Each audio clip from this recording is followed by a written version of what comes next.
200 Proofs Earth is Not a Spinning Ball by Eric Dubay. 1. The horizon always appears perfectly flat 360 degrees around the observer regardless of altitude.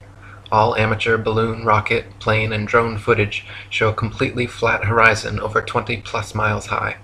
Only NASA and other government space agencies show curvature in their fake CGI photos and videos. 2. The horizon always rises to the eye level of the observer as altitude is gained, so you never have to look down to see it.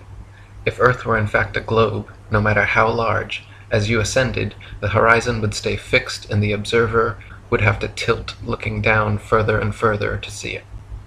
3. The natural physics of water is to find and maintain its level. If Earth were a giant sphere tilted, wobbling, and hurtling through infinite space, then truly flat, consistently level surfaces would not exist here. But since Earth is in fact an extended flat plane, this fundamental physical property of fluids finding and remaining level is consistent with experience and common sense. 4. Rivers run down to sea level, finding the easiest course, north, south, east, west, and all other intermediary directions over the Earth at the same time. If Earth were truly a spinning ball, then many of these rivers would be impossibly flowing uphill. For example, the Mississippi, in its 3,000 miles, would have to ascend 11 miles before reaching the Gulf of Mexico. 5. One portion of the Nile River flows for 1,000 miles with a fall of only 1 foot. Parts of the West African Congo, according to the supposed inclination and movement of the ball Earth, would be sometimes running uphill and sometimes down. This would also be the case for the Parana, Paraguay, and other long rivers. 6. If Earth were a ball 25,000 miles in circumference, as NASA and modern astronomy claim, spherical trigonometry dictates the surface of all standing water must curve downward an easily measurable 8 inches per mile, multiplied by the square of the distance. This means, along a 6-mile channel of standing water, the Earth would dip 6 feet on either end from the central peak. Every time such experiments have been conducted, however, standing water has proven to be perfectly level. 7. Surveyors, engineers, and architects are never required to factor the supposed curvature of the Earth into their projects. Canals, railways, bridges, and tunnels, for example, are always cut and laid horizontally, often over hundreds of miles without any allowance for curvature. 8. The Suez Canal, connecting the Mediterranean with the Red Sea, is 100 miles long without any locks, making the water an uninterrupted continuation of the two seas. When constructed, the Earth's supposed curvature was not taken into account. It was dug along a horizontal datum line, 26 feet below sea level, passing through several lakes from one sea to the other, with the datum line and the water's surface running perfectly parallel over the 100 miles. 9. Engineer W. Winkler was published in the Earth Review regarding the Earth's supposed curvature, stating, "As an engineer of many years' standing, I saw that this absurd allowance is only permitted in school books. No engineer would dream of allowing anything of the kind. I have projected many miles of railways and many more of canals, and the allowance has not even been thought of, much less allowed for.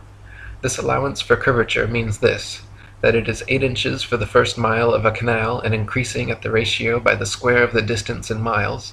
Thus a small navigable canal for boats, say 30 miles long, will have, by the above rule, an allowance for curvature of 600 feet.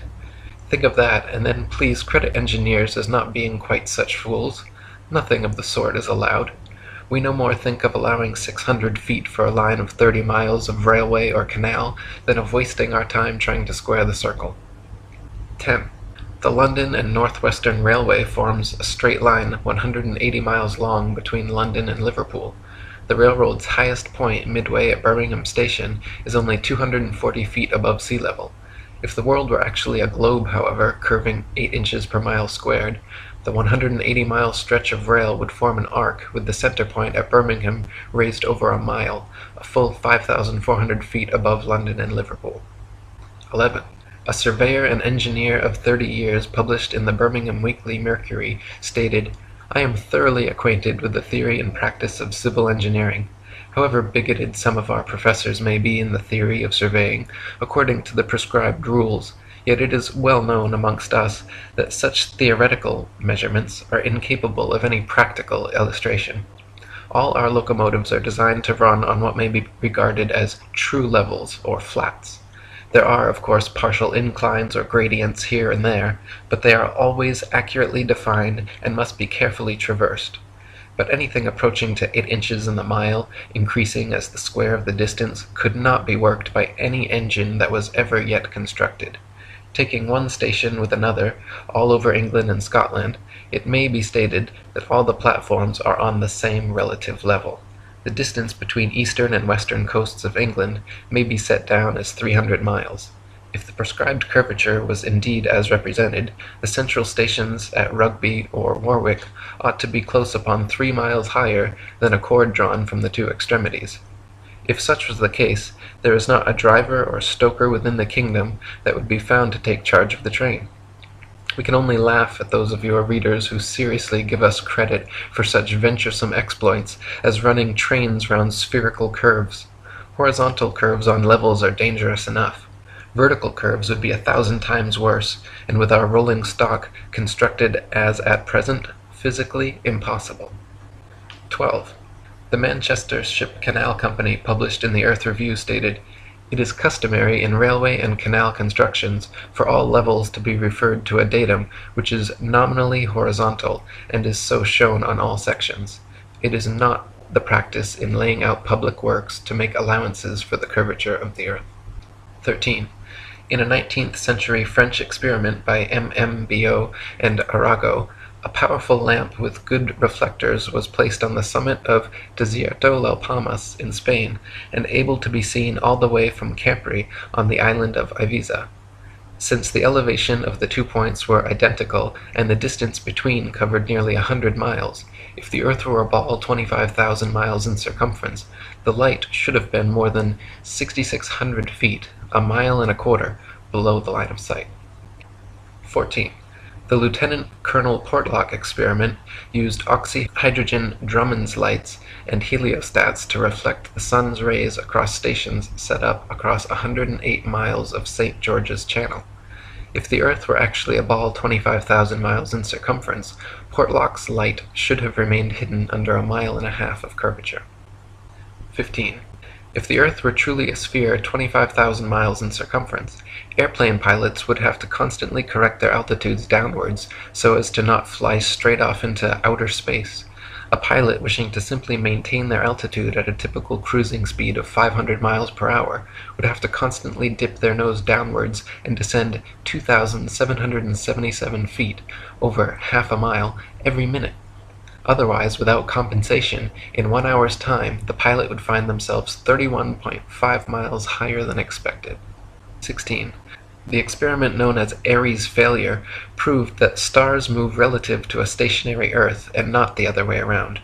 By first filling a telescope with water to slow down the speed of light inside, then calculating the tilt necessary to get the starlight directly down the tube, Airy failed to prove the heliocentric theory, since the starlight was already coming in the correct angle with no change necessary, and instead proved the geocentric model correct. 17. Olbers' paradox states that if there were billions of stars, which are suns, the night sky would be filled completely with light. As Edgar Allan Poe said, "Were the succession of stars endless, then the background of the sky would present us a uniform luminosity, since there could exist absolutely no point in all that background at which would not exist a star." In fact, Olbers' paradox is no more a paradox than George Airy's experiment was a failure. Both are actually excellent refutations of the heliocentric spinning ball Earth model. 18. The Michelson, Morley, and Sagnac experiments attempted to measure the change in speed of light due to Earth's assumed motion through space. After measuring in every possible different direction in various locations, they failed to detect any significant change whatsoever, again proving the stationary geocentric model. 19. Tycho Brahe famously argued against the heliocentric theory in his time, positing that if the Earth revolved around the Sun, the change in relative position of the stars after 6 months' orbital motion could not fail to be seen. He argued that the stars should seem to separate as we approach and come together as we recede.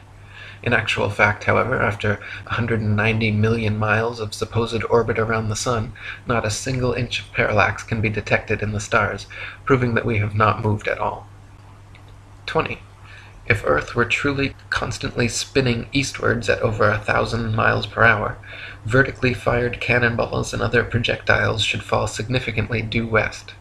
In actual fact, however, when this has been tested, vertically fired cannonballs shoot upwards an average of 14 seconds ascending, 14 seconds descending, and fall back to the ground no more than 2 feet away from the cannon, often directly back into the muzzle. 21.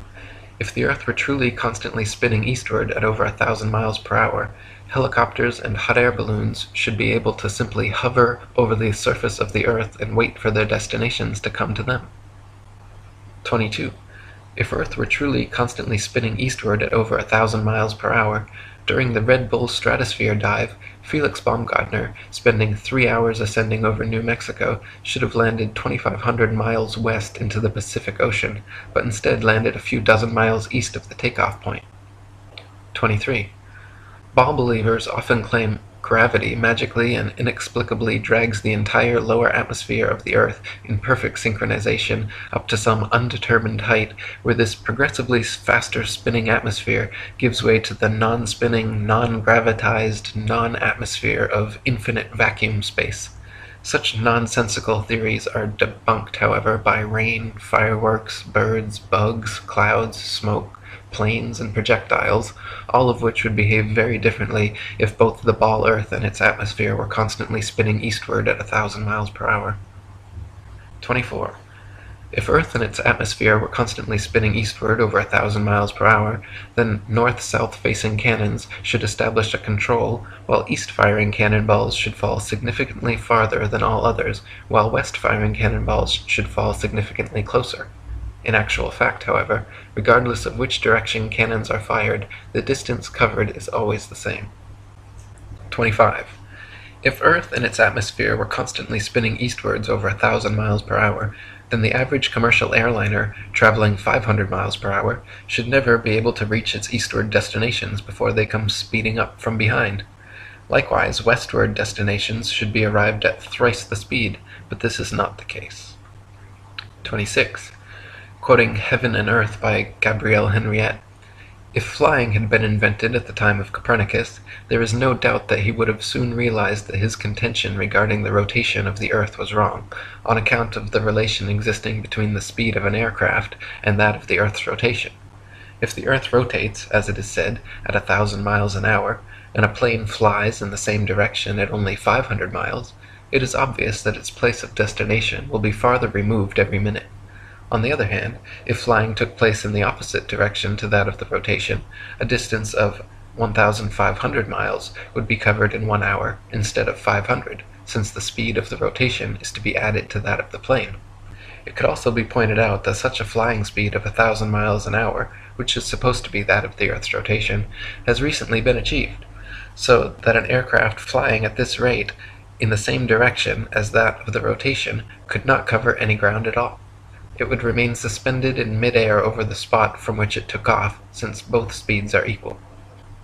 27. If Earth and its atmosphere were constantly spinning eastwards over 1,000 miles per hour, landing airplanes on such fast-moving runways, which face all manner of directions, north, south, east, west, and otherwise, would be practically impossible. Yet, in reality, such fictional concerns are completely negligible. 28. If the Earth and its atmosphere were constantly spinning eastwards over 1,000 miles per hour, then clouds, wind, and weather patterns could not casually and unpredictably go every which way, with clouds often traveling in opposing directions at varying altitudes simultaneously. 29.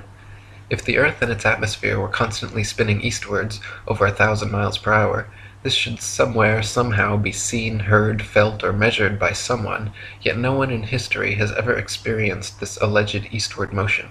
Meanwhile, however, we can hear, feel, and experimentally measure even the slightest westward breeze. 30.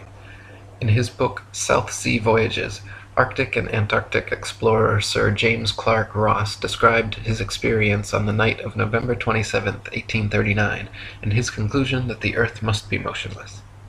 The sky being very clear, it enabled us to observe the higher stratum of clouds to be moving in an exactly opposite direction to that of the wind, a circumstance which is frequently recorded in our meteorological journal, both in the northeast and southeast trades, and has also often been observed by former voyagers. Captain Basil Hall witnessed it from the summit of the Peak of Teneriffe, and Count Strzelecki, on ascending the volcanic mountain of Kyrenia in Owyhee, reached at 4,000 feet an elevation above that of the trade wind, and experienced the influence of an opposite current of air of a different hydrometric and thermometric condition. Count Strzelecki further informed me of the following seemingly anomalous circumstance: that at the height of 6,000 feet he found the current of air blowing at right angles to both the lower strata, also of a different thermometric condition, but warmer than the interstratum. Such a state of the atmosphere is compatible only with the fact which other evidence has demonstrated, that the earth is at rest. 31. Quoting zetetic cosmogony, Thomas Winship states, "Let imagination picture to the mind what force air would have which was set in motion by a spherical body of 8,000 miles in diameter, which in 1 hour was spinning round 1,000 miles per hour, rushing through space at 65,000 miles per hour, and gyrating across the heavens. Then let conjecture endeavor to discover whether the inhabitants on such a globe could keep their hair on. If the earth globe rotates on its axis at the terrific rate of 1,000 miles per hour, such an immense mass would of necessity cause a tremendous rush of wind in the space it occupied. The wind would go all one way, and anything like clouds which got within the sphere of influence of the rotating sphere would have to go the same way. The fact that the earth is at rest is proved by kite flying." 32. If gravity is credited with being a force strong enough to hold the world's oceans, buildings, people, and atmosphere stuck to the surface of a rapidly spinning ball, then it is impossible for gravity to also simultaneously be weak enough to allow little birds, bugs, and planes to take off and travel freely, unabated in any direction. 33. If gravity is credited with being a force strong enough to curve the massive expanse of oceans around a globular earth, it would be impossible for fish and other creatures to swim through such forcefully held water. 34. Ship captains in navigating great distances at sea never need to factor the supposed curvature of the earth into their calculations. Both plain sailing and great circle sailing, the most popular navigation methods, use plane, not spherical trigonometry, making all mathematical calculations on the assumption that the earth is perfectly flat. If the earth were in fact a sphere, such an errant assumption would lead to constantly glaring inaccuracies. Plain sailing has worked perfectly fine in both theory and practice for thousands of years, however, and plane trigonometry has time and again proven more accurate than spherical trigonometry in determining distances across the oceans. 35. If the earth were truly a globe, then every line of latitude south of the equator would have to measure a gradually smaller and smaller circumference the farther south traveled. If, however, the earth is an extended plane, then every line of latitude south of the equator should measure a gradually larger and larger circumference the farther south traveled. The fact that many captains navigating south of the equator, assuming the globular theory, have found themselves drastically out of reckoning, more so the farther south traveled, testifies to the fact that Earth is not a ball. 36. During Captain James Clark Ross's voyages around the Antarctic circumference, he often wrote in his journal, perplexed at how they routinely found themselves out of accordance with their charts, stating that they found themselves an average of 12 to 16 miles outside their reckoning every day, later on further south as much as 29 miles. 37.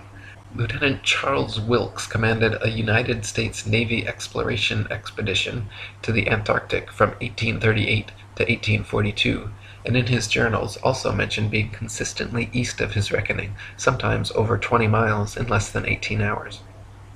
38.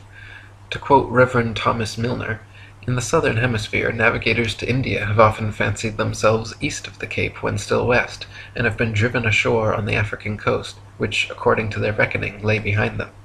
This misfortune happened to a fine frigate, the Challenger, in 1845. How came Her Majesty's ship Conqueror to be lost?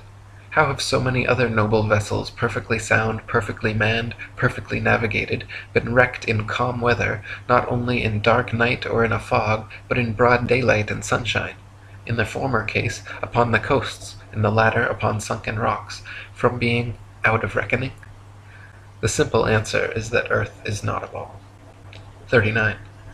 Practical distance measurements taken from the Australian Handbook Almanac Shippers and Importers Directory state that the straight-line distance between Sydney and Nelson is 1,550 statute miles. Their given difference in longitude is 22 degrees 2 minutes and 14 seconds. Therefore, if 22 degrees 2 minutes 14 seconds out of 360 is 1,550 miles, the entirety would measure 25,182 miles. This is not only larger than the ball Earth is said to be at the equator, but a whole 4,262 miles greater than it would be at Sydney's southern latitude on a globe of said proportions. 40. From near Cape Horn, Chile, to Port Phillip in Melbourne, Australia, the distance is 10,500 miles, or 143 degrees of longitude away.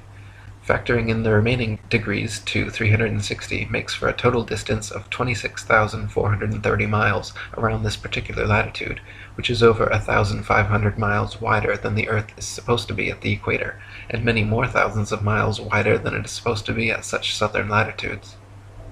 41. Similar calculations made from the Cape of Good Hope, South Africa, to Melbourne, Australia, at an average latitude of 35.5 degrees south, have given an approximate figure of over 25,000 miles, which is again equal to or greater than the Earth's supposed greatest circumference at the equator. Calculations from Sydney, Australia, to Wellington, New Zealand, at an average of 37.5 degrees south, have given an approximate circumference of 25,500 miles, greater still. According to the ball Earth theory, the circumference of the Earth at 37.5 degrees southern latitude should be only 19,757 statute miles, almost 6,000 miles less than such practical measurements. 42. In the ball Earth model, Antarctica is an ice continent which covers the bottom of the ball from 78 degrees south latitude to 90, and is therefore not more than 12,000 miles in circumference. Many early explorers, including Captain Cook and James Clark Ross, however, in attempting Antarctic circumnavigation, took 3 to 4 years and clocked 50 to 60,000 miles around.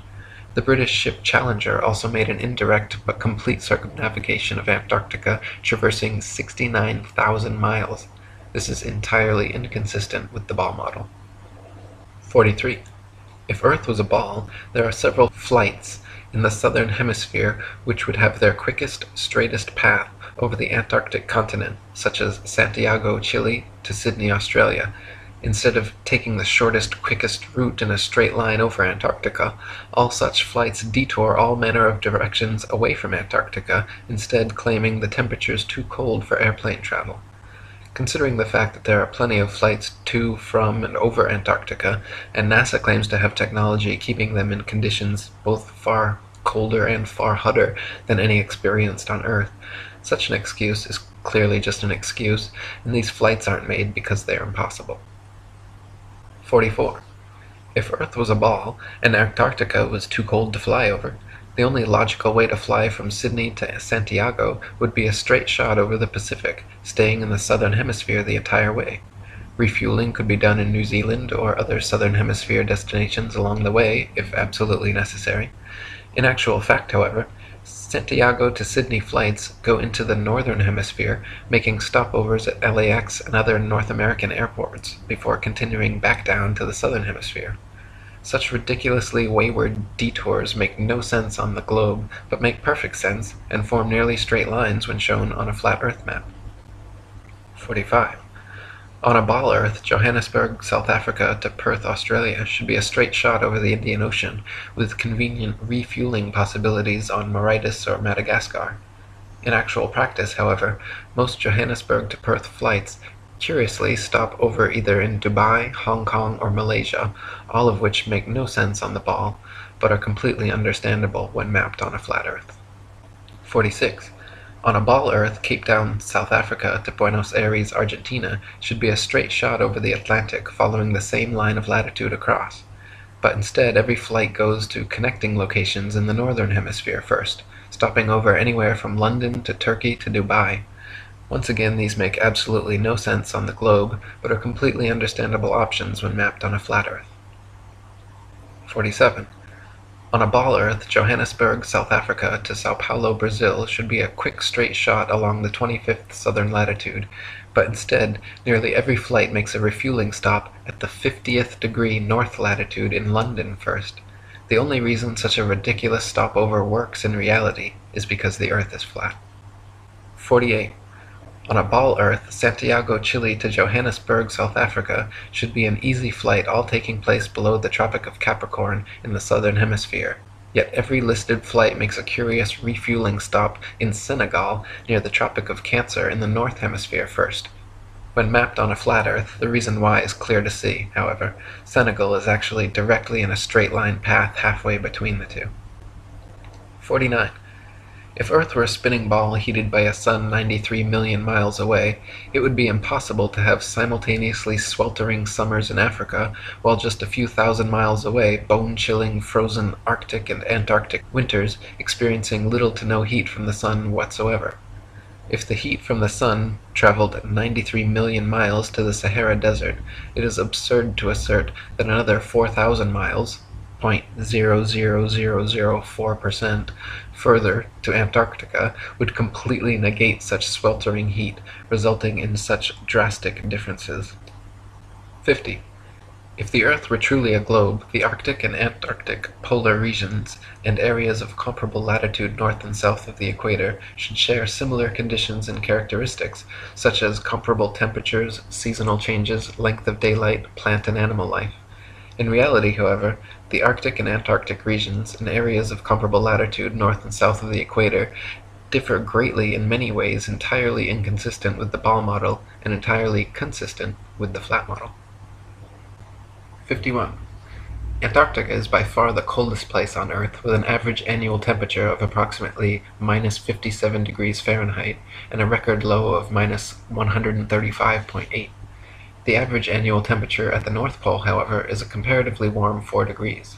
Throughout the year, temperatures in the Antarctic vary less than half the amount at comparable Arctic latitudes. The northern Arctic region enjoys moderately warm summers and manageable winters, whereas the southern Antarctic region never even warms enough to melt the perpetual snow and ice. On a tilting, wobbling ball Earth spinning uniformly around the sun, Arctic and Antarctic temperatures and seasons should not vary so greatly. 52. Iceland, at 65 degrees north latitude, is home to 870 species of native plants and abundant various animal life. Compare this with the Isle of Georgia at just 54 degrees south latitude, where there are only 18 species of native plants and animal life is almost non-existent. The same latitude as Canada or England in the north, where dense forests of various tall trees abound, the infamous Captain Cook wrote of Georgia that he was unable to find a single shrub large enough to make a toothpick. Cook wrote, "Not a tree was to be seen. The lands which lie to the south are doomed by nature to perpetual frigidness, never to feel the warmth of the sun's rays, whose horrible and savage aspect I have not words to describe. Even marine life is sparse in certain tracts of vast extent, and the sea-bird is seldom observed flying over such lonely wastes.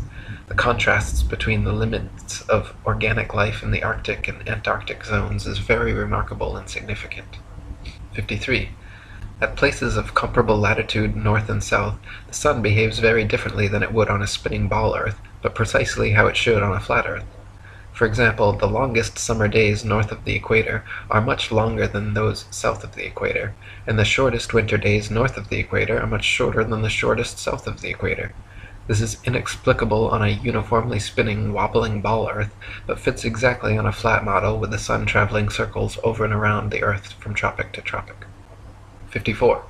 At places of comparable latitude north and south, Dawn and dusk happen very differently than they would on a spinning ball, but precisely how they should on a flat Earth. In the north, dawn and dusk come slowly and last far longer than in the south, where they come and go very quickly. Certain places in the north twilight can last for over an hour, while at comparable southern latitudes, within a few minutes the sunlight completely disappears. This is inexplicable on a uniformly spinning, wobbling ball Earth, but is exactly what is expected on a flat Earth with the sun traveling faster, wider circles over the south and slower, narrower circles over the north. 55. If the sun circles over and around the Earth every 24 hours, steadily traveling from tropic to tropic every 6 months, it follows that the northern central region would annually receive far more heat and sunlight than the southern circumferential region.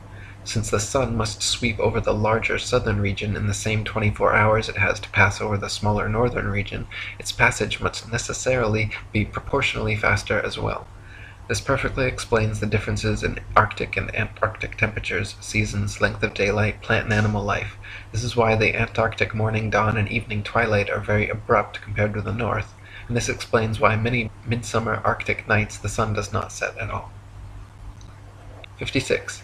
The midnight sun is an Arctic phenomenon occurring annually during the summer solstice, where for several days straight, an observer significantly far enough north can watch the sun traveling circles overhead, rising and falling in the sky throughout the day, but never fully setting for upwards of 72 plus hours. If the Earth were actually a spinning globe revolving around the sun, the only place such a phenomenon as the midnight sun could be observed would be at the poles. Any other vantage point from 89 degrees latitude downwards could never, regardless of any tilt or inclination, see the sun for 24 hours straight. To see the sun for an entire revolution on a spinning globe at a point other than the poles, you would have to be looking through miles and miles of land and sea for part of the revolution. 57. The establishment claims the midnight sun is experienced in Antarctica, but they conveniently do not have any uncut videos showing this, nor do they allow independent explorers to travel to Antarctica during the winter solstice to verify or refute these claims. Conversely, there are dozens of uncut videos publicly available showing the Arctic midnight sun, and it has been verified beyond any shadow of a doubt. 58. The Royal Belgian Geographical Society, in their Expedition Antarctique Belge, recorded that during the most severe part of the Antarctic winter, from 71 degrees south latitude onwards, the sun sets on May 17th and is not seen above the horizon again until July 21st. This is completely at odds with the ball Earth theory, but easily explained by the flat Earth model. The midnight sun is seen from high altitudes in extreme northern latitudes during Arctic summer because the sun, at its innermost cycle, is circling tightly enough around the polar center that it remains visible above the horizon for someone at such a vantage point. Likewise, in extreme southern latitudes during Arctic summer, the sun completely disappears from view for over 2 months, because there, at the northern tropic, the innermost arc of its boomerang journey, the sun is circling the northern center too tightly to be seen from the southern circumference.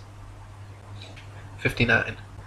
Quoting Gabrielle Henriette, "The theory of the rotation of the Earth may once and for all be definitely disposed of as impracticable by pointing out the following inadvertence. It is said that the rotation takes 24 hours and that its speed is uniform, in which case, necessarily, days and nights should have an identical duration of 12 hours each all the year round.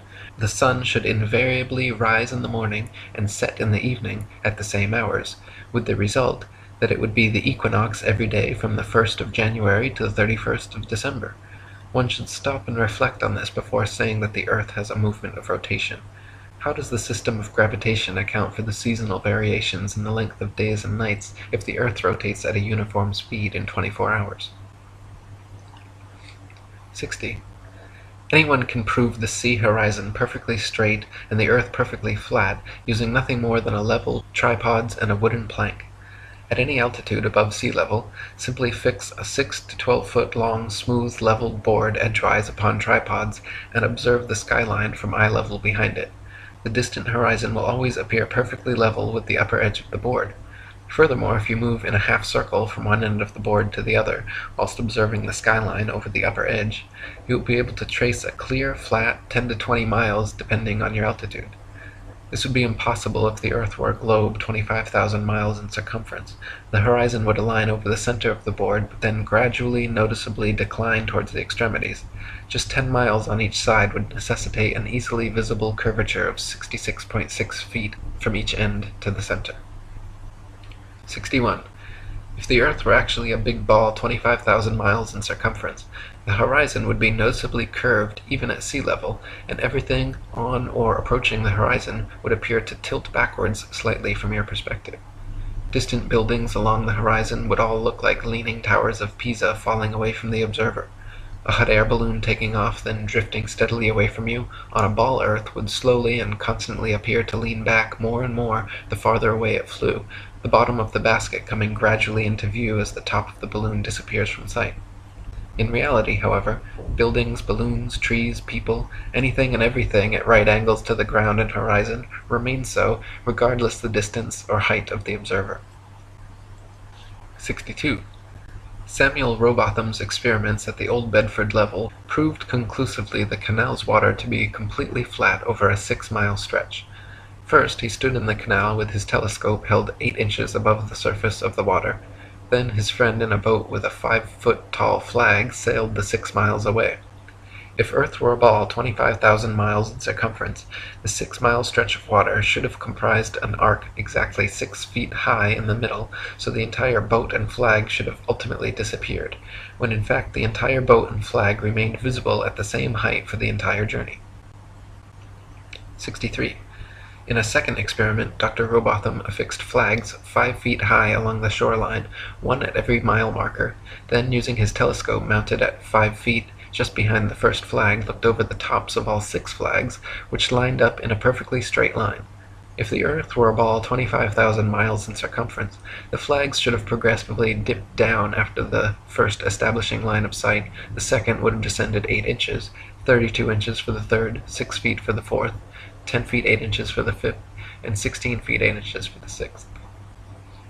64. Quoting Earth Not a Globe by Samuel Rowbotham, "It is known that the horizon at sea, whatever distance it may extend to the right and left of the observer on land, always appears as a straight line. The following experiment has been tried in various parts of the country. At Brighton, on a rising ground near the race course, 2 poles were affixed in the earth 6 yards apart and directly opposite the sea. Between these poles a line was tightly stretched parallel to the horizon. From the center of the line the view embraced not less than 20 miles on each side, making a distance of 40 miles. A vessel was observed sailing directly westwards. The line cut the rigging a little above the bulwarks, which it did for several hours, or until the vessel had sailed the whole distance of 40 miles. The ship coming into view from the east would have to ascend an inclined plane for 20 miles until it arrived at the center of the arc, whence it would have to descend for the same distance. The square of 20 miles multiplied by 8 inches gives 266 feet as the amount the vessel would be below the line at the beginning and at the end of the 40 miles. 65. Also quoting Dr. Rowbotham, "On a shore near Waterloo, a few miles to the north of Liverpool, a good telescope was fixed at an elevation of 6 feet above the water. It was directed to a large steamer just leaving the River Mersey and sailing out to Dublin. Gradually the masthead of the receding vessel came nearer to the horizon, until at length, after more than 4 hours had elapsed, it disappeared. The ordinary rate of sailing of the Dublin steamers was fully 8 miles an hour, so that the vessel would be at least 32 miles distant when the masthead came to the horizon. The 6 feet of elevation of the telescope would require 3 miles to be deducted for convexity, which would leave 29 miles, the square of which, multiplied by 8 inches, gives 560 feet, deducting 80 feet for the height of the main mast, and we find that, according to the doctrine of rotundity, the masthead of the outward-bound steamer should have been 480 feet below the horizon. Many other experiments of this kind have been made upon sea-going steamers, and always with results entirely incompatible with the theory that the earth is a globe." 66. Dr. Rowbotham conducted several other experiments using telescopes, spirit levels, sextants, and theodolites, special precision instruments used for measuring angles in horizontal or vertical planes. By positioning them at equal heights, aimed at each other successively, he proved over and over the earth to be perfectly flat for miles without a single inch of curvature. His findings caused quite a stir in the scientific community, and thanks to 30 years of his efforts, the shape of the Earth became a hot topic of debate around the turn of the 19th century. 67. The distance across the Irish Sea from the Isle of Man's Douglas Harbour to Great Orme's Head in North Wales is 60 miles. If the Earth was a globe, then the surface of the water between them would form a 60-mile arc, the center towering 1,944 feet higher than the coastlines at either end.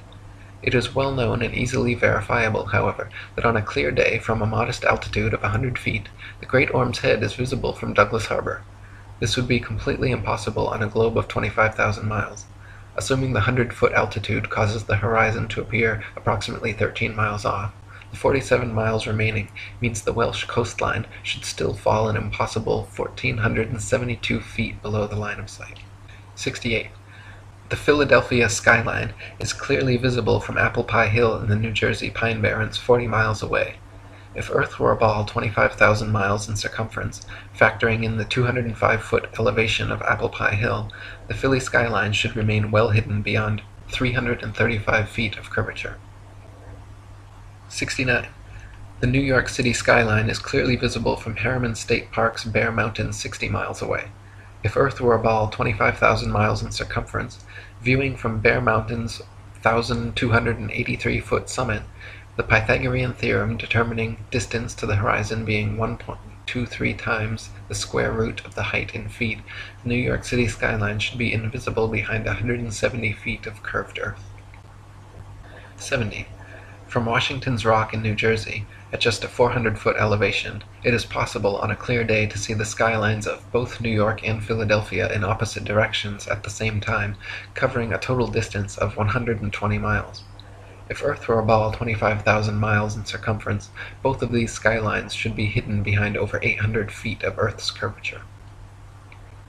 71. It is often possible to see the Chicago skyline from sea level 60 miles away across Lake Michigan. In 2015, after photographer Joshua Nowicki photographed this phenomenon, several news channels quickly claimed his picture to be a superior mirage, an atmospheric anomaly caused by temperature inversion. While these certainly do occur, the skyline in question was facing right side up and clearly seen, unlike a hazy, illusory mirage, and on a ball Earth 25,000 miles in circumference should be 2,400 feet below the horizon. 72. October 16, 1854, the Times newspaper reported the Queen's visit to Great Grimsby from Hull, recording they were able to see the 300-foot-tall dock tower from 70 miles away. On a ball Earth 25,000 miles in circumference, factoring their 10-foot elevation above the water and the tower's 300-foot height at 70 miles away, the dock tower should have remained an entire 2,600 feet below the horizon. 73.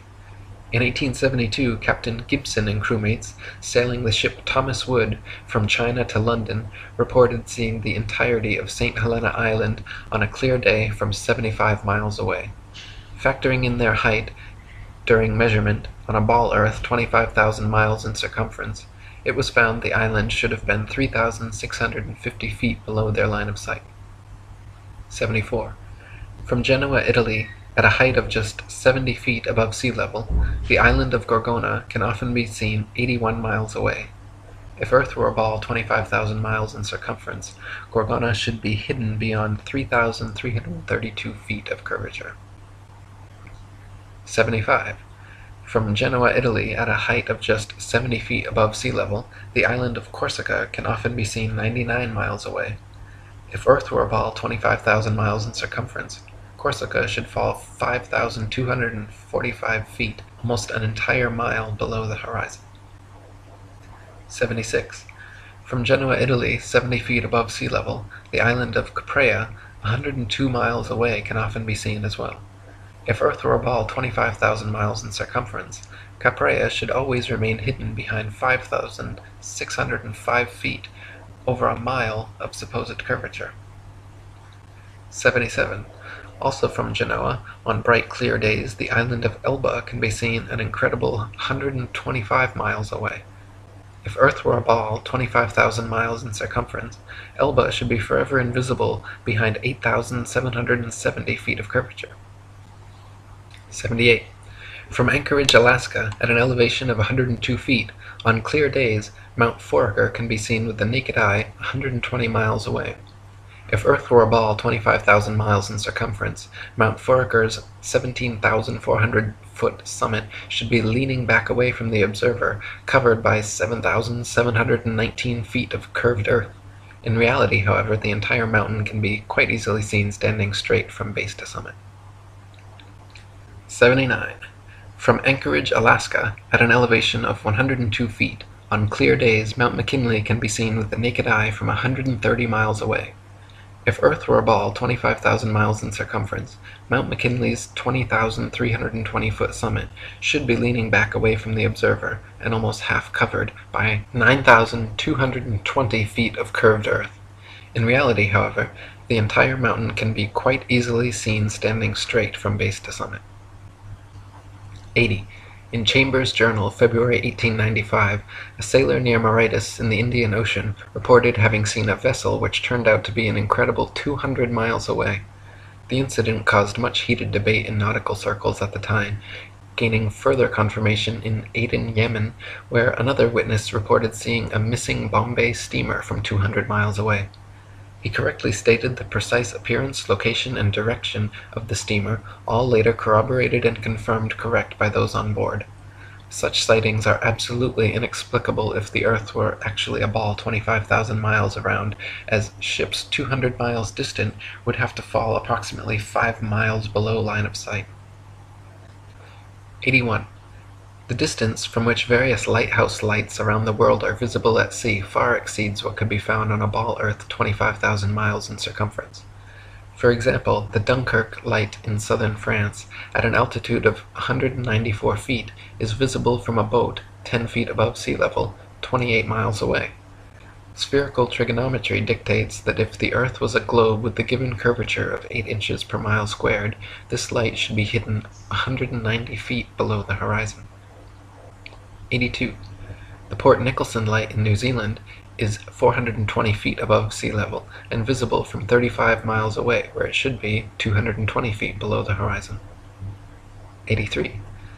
The Icaro light in Norway is 154 feet above high water and visible from 28 statute miles, where it should be 230 feet below the horizon. 84. The light at Madras on the Esplanade is 132 feet high and visible from 28 miles away, where it should be 250 feet below the line of sight. 85. The Cordonan light on the west coast of France is 207 feet high and visible from 31 miles away, where it should be 280 feet below the line of sight. 86. The light at Cape Bonavista, Newfoundland, is 150 feet above sea level and visible at 35 miles, where it should be 491 feet below the horizon. 87. The lighthouse steeple of St. Botolph's Parish Church in Boston is 290 feet tall and visible from over 40 miles away, where it should be hidden a full 800 feet below the horizon. 88. The Isle of Wight Lighthouse in England is 180 feet high and can be seen up to 42 miles away, a distance at which modern astronomers say the light should fall 996 feet below the line of sight. 89. The Cape Legolas Lighthouse in South Africa is 33 feet high, 238 feet above sea level, and can be seen for over 50 miles. If the world were a globe, this light would fall 1,400 feet below an observer's line of sight. 90. The Statue of Liberty in New York stands 326 feet above sea level, and on a clear day can be seen as far as 60 miles away. If the Earth were a globe, that would put Lady Liberty at an impossible 2,074 feet below the horizon. 91.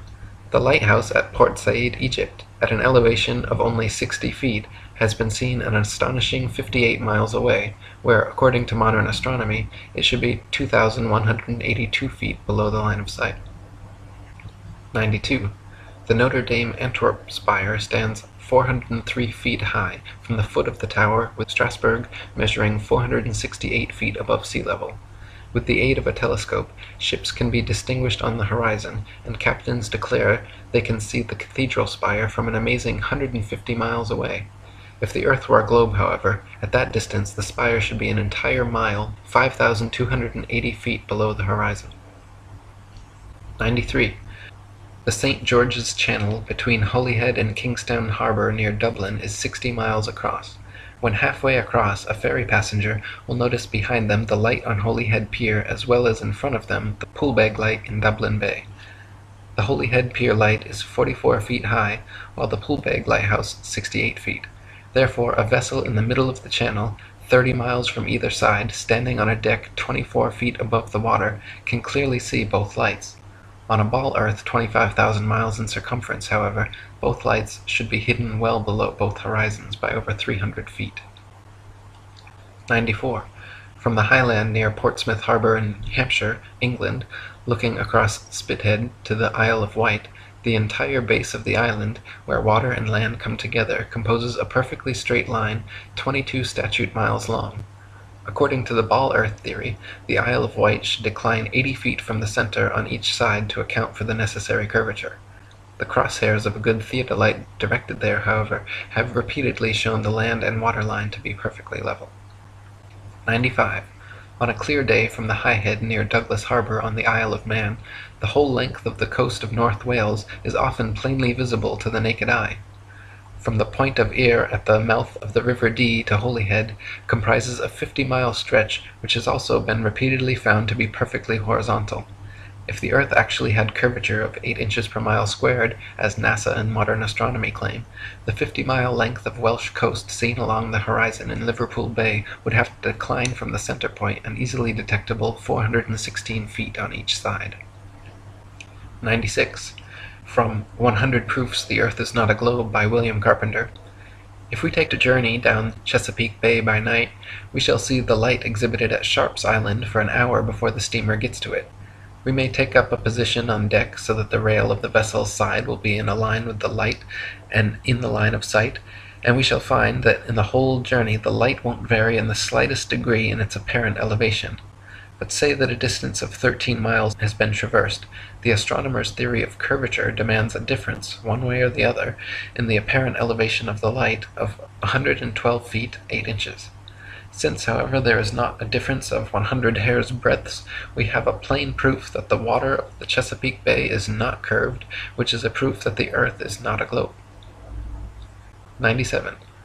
NASA and modern astronomy say the Earth is a giant ball tilted back, wobbling and spinning 1,000 miles per hour around its central axis, traveling 67,000 miles per hour circles around the Sun, spiraling 500,000 miles per hour around the Milky Way, while the entire galaxy rockets a ridiculous 670 million miles through the universe, with all of these motions originating from an alleged Big Bang cosmogenic explosion 14 billion years ago. That's a grand total of 67,568,000 miles per hour in several different directions we're all supposedly speeding along at simultaneously, yet no one has ever seen, felt, heard, measured, or proven a single one of these motions to exist whatsoever. 98. NASA and modern astronomy say Polaris, the North Pole star, is somewhere between 323 and 434 light-years, or about 2 quadrillion miles, away from us. Firstly, note that is between 1,938,000,000,000,000 to 2,604,000,000,000,000 miles, making a difference of over 600 trillion miles. If modern astronomy cannot even agree on the distance to stars within hundreds of trillions of miles, perhaps their science is flawed and their theory needs re-examining.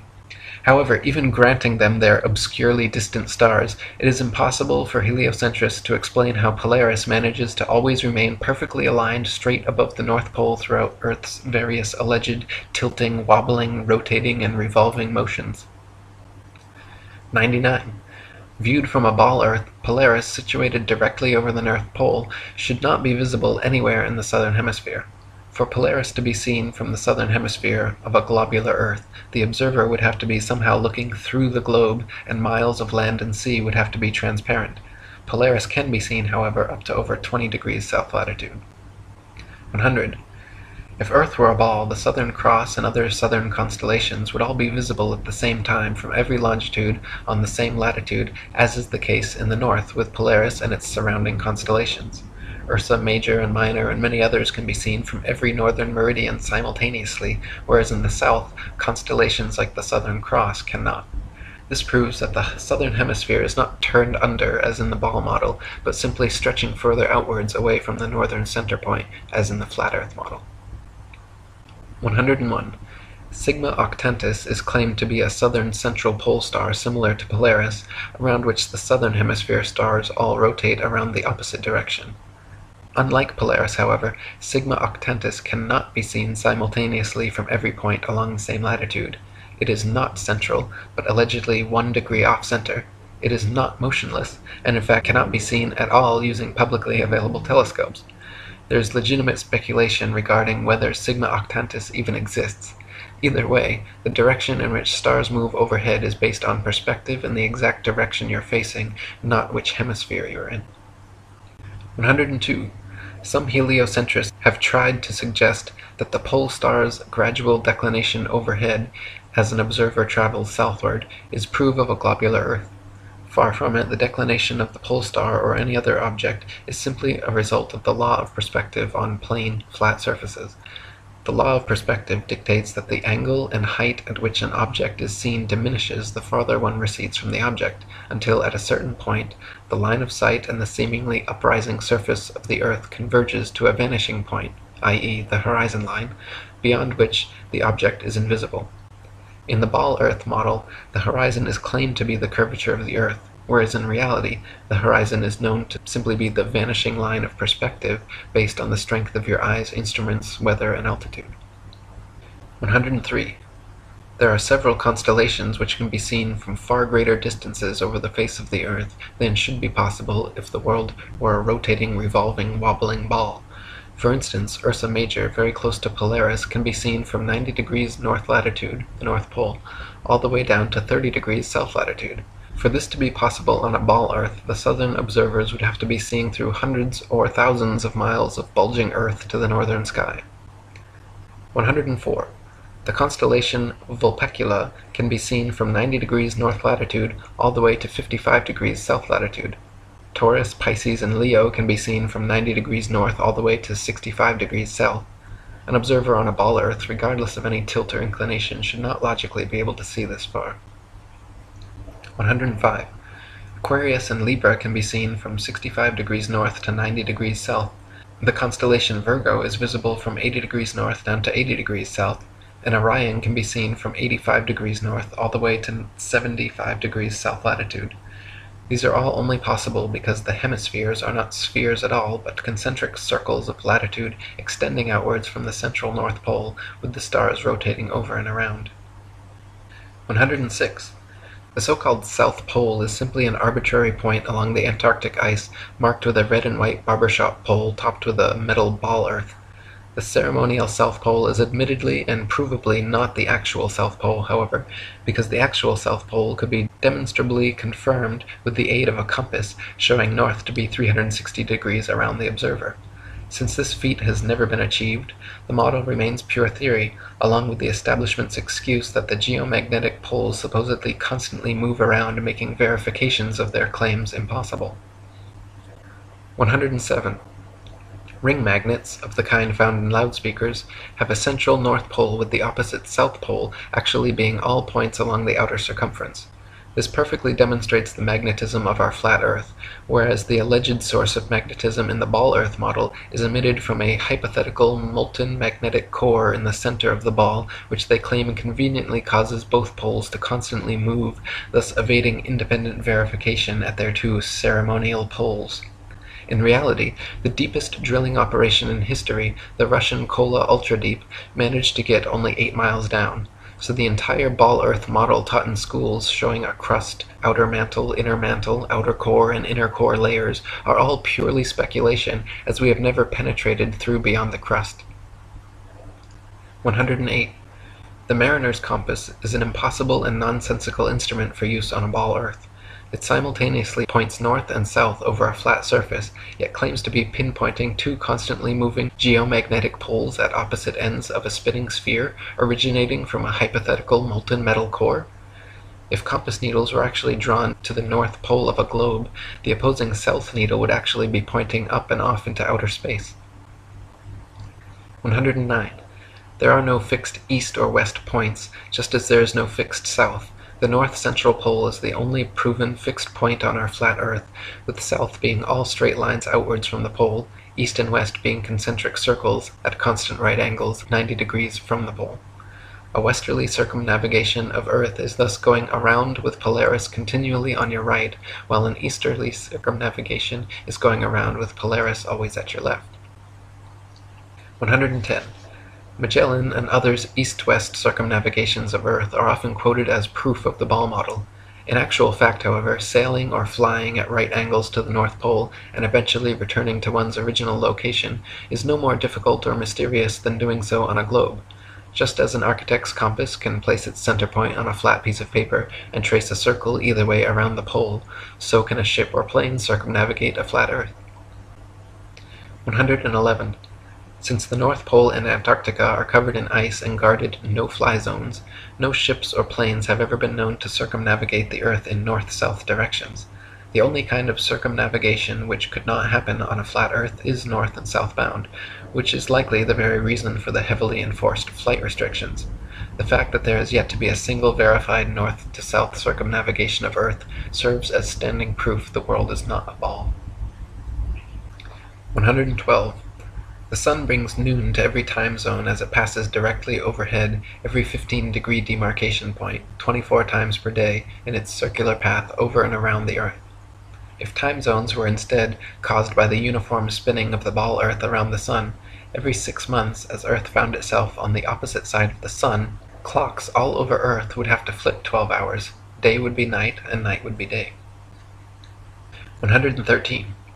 The idea that people are standing, ships are sailing, and planes are flying upside down on certain parts of Earth, while others tilted at 90 degrees and all other impossible angles, is complete absurdity. The idea that a man digging a hole straight down could eventually reach sky on the other side is ludicrous. Common sense tells every free-thinking person correctly that there truly is an up and down in nature, unlike the everything is relative rhetoric of the Newtonian Einsteinian paradigm. 114. Quoting On the False Wisdom of the Philosophers by Lactantius, a sphere where people on the other side live with their feet above their heads, where rain, snow, and hail fall upwards, where trees and crops grow upside down, and the sky is lower than the ground, the ancient wonder of the hanging gardens of Babylon dwindle into nothing in comparison to the fields, seas, towns, and mountains that pagan philosophers believe to be hanging from the earth without support. 115. The existing laws of density and buoyancy perfectly explained the physics of falling objects long before knighted Freemason Sir Isaac Newton bestowed his theory of gravity upon the world. It is a fact that objects placed in denser mediums rise up, while objects placed in less dense mediums sink down. To fit with the heliocentric model, which has no up or down, Newton instead claimed objects are attracted to large masses and fall towards the center. Not a single experiment in history, however, has shown an object massive enough to, by virtue of its mass alone, cause other smaller masses to be attracted to it, as Newton claims gravity does with the Earth, the Sun, Moon, stars, and planets. 116. There has also never been a single experiment in history showing an object massive enough to, by virtue of its mass alone, cause another smaller mass to orbit around it. The magic theory of gravity allows for oceans, buildings, and people to remain forever stuck to the underside of a spinning ball, while simultaneously causing objects like the moon and satellites to remain locked in perpetual circular orbits around the Earth. If these were both true, then people should be able to jump up and start orbiting circles around the Earth, or the moon should have long ago been sucked into the Earth. Neither of these theories have ever been experimentally verified, and their alleged results are mutually exclusive. 117.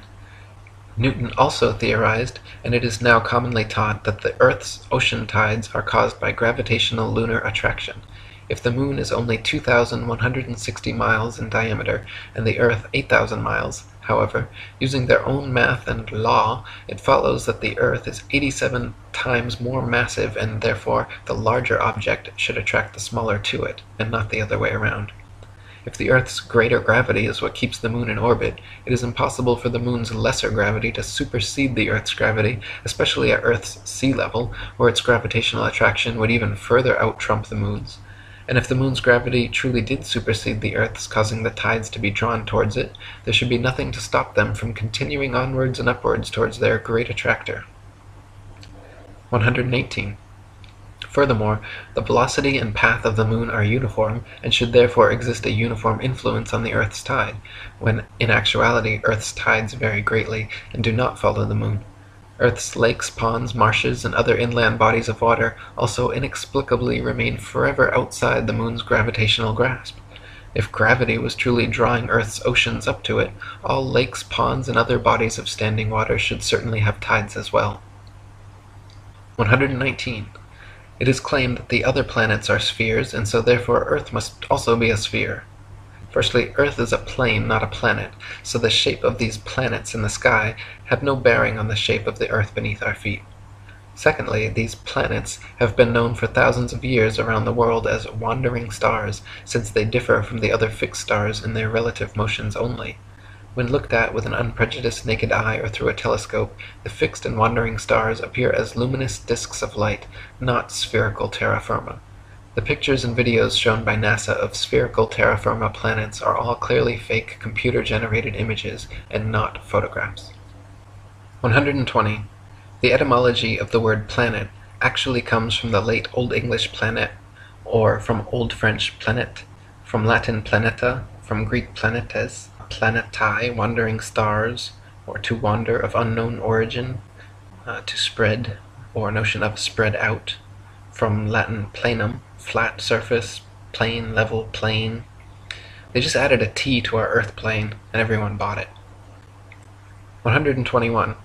When you observe the Sun and Moon, you see two equally sized equidistant circles tracing similar paths at similar speeds around a flat stationary Earth. The experts at NASA, however, claim your common-sense everyday experience is false on all counts. To begin with, they say the Earth is not flat but a big ball, not stationary but spinning around 19 miles per second. They say the Sun does not revolve around the Earth as it appears, but Earth revolves around the Sun.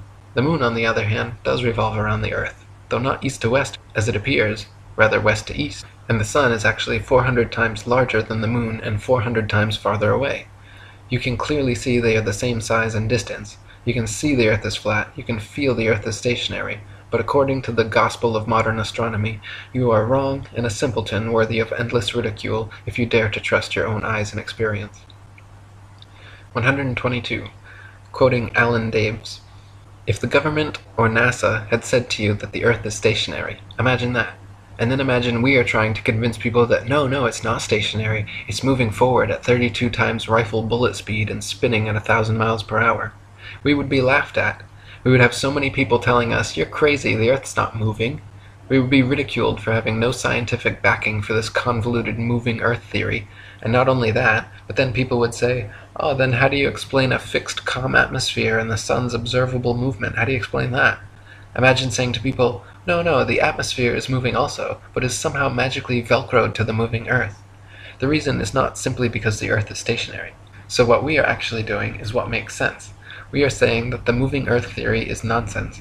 The stationary Earth theory makes sense, and we are being ridiculed. You've got to picture it being the other way around to realize just how ridiculous the situation is. This theory from the government and NASA that the Earth is rotating and orbiting and leaning over and wobbling is absolute nonsense, and yet people are clinging to it tightly like a teddy bear. They just can't bring themselves to face the possibility that the Earth is stationary, though all evidence shows it. We feel no movement, the atmosphere hasn't been blown away, we see the sun move from east to west. Everything can be explained by a motionless Earth without bringing in all these assumptions to cover up previous assumptions gone bad.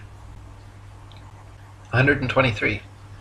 Heliocentrists' astronomical figures always sound perfectly precise, but they have historically been notorious for regularly and drastically changing them to suit their various models. For instance, in his time, Copernicus calculated the sun's distance from Earth to be 3,391,200 miles. The next century, Johannes Kepler decided it was actually 12,376,800 miles away.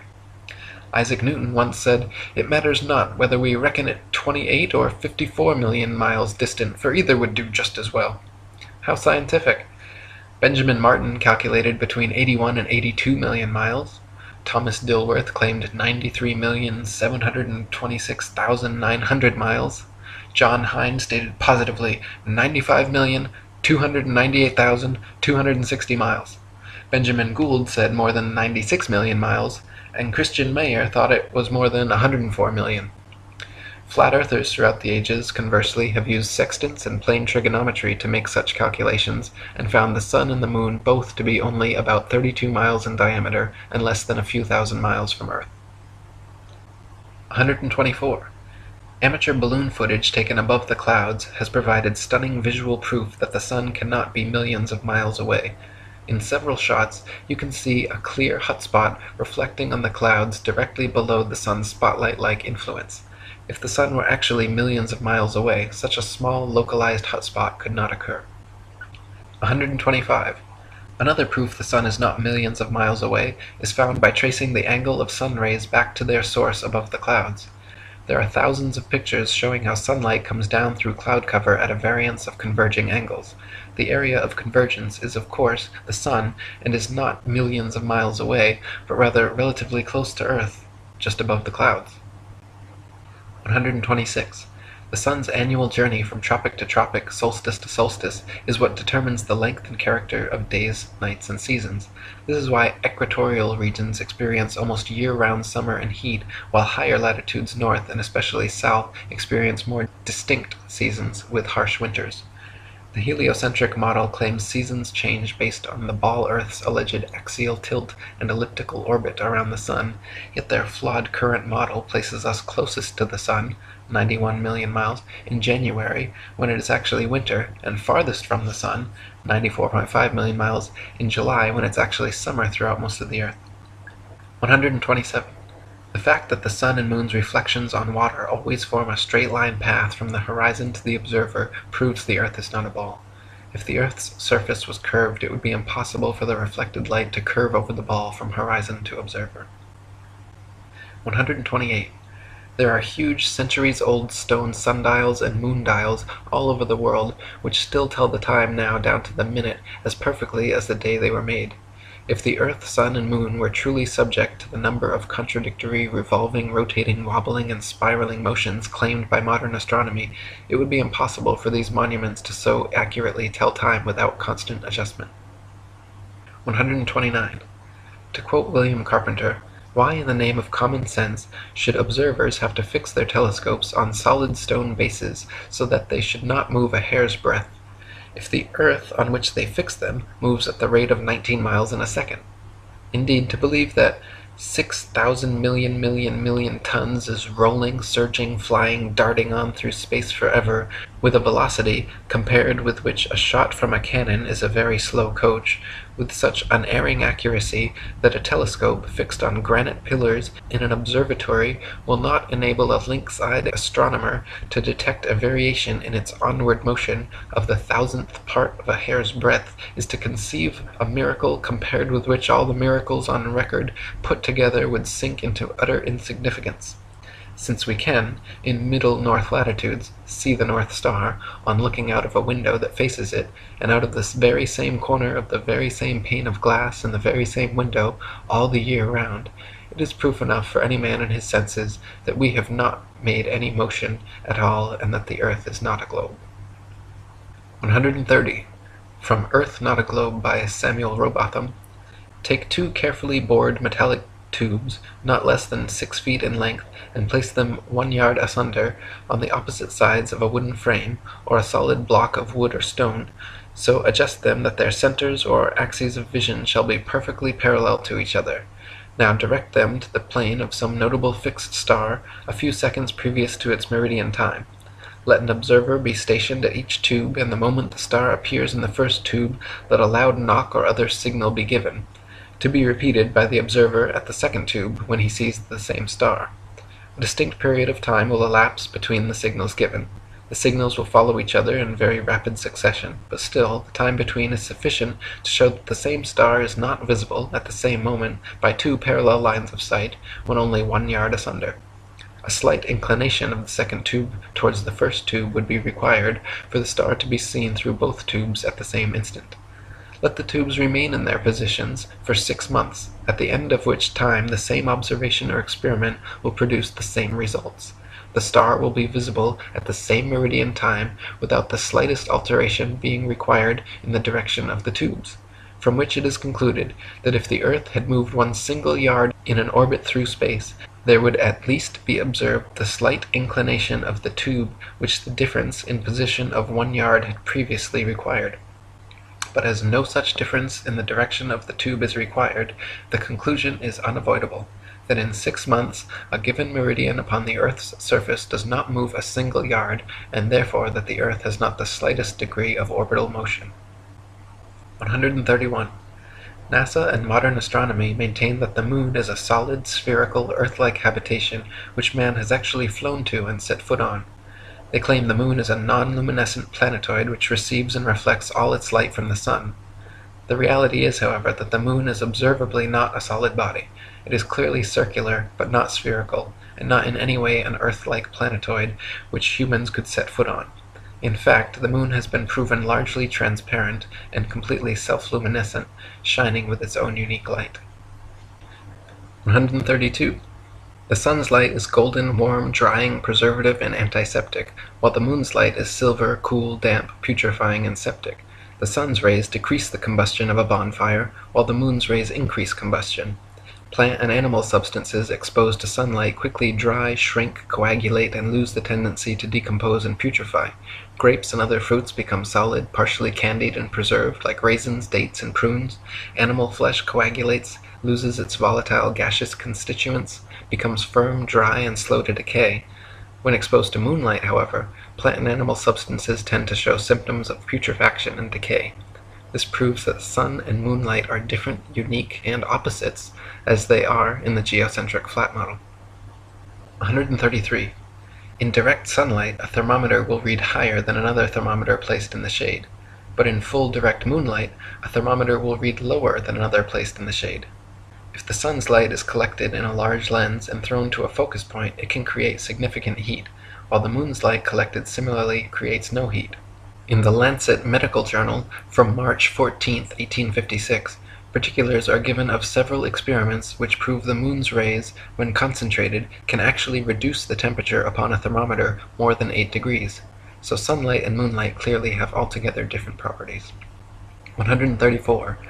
Furthermore, the moon itself cannot physically be both a spherical body and a reflector of the sun's light.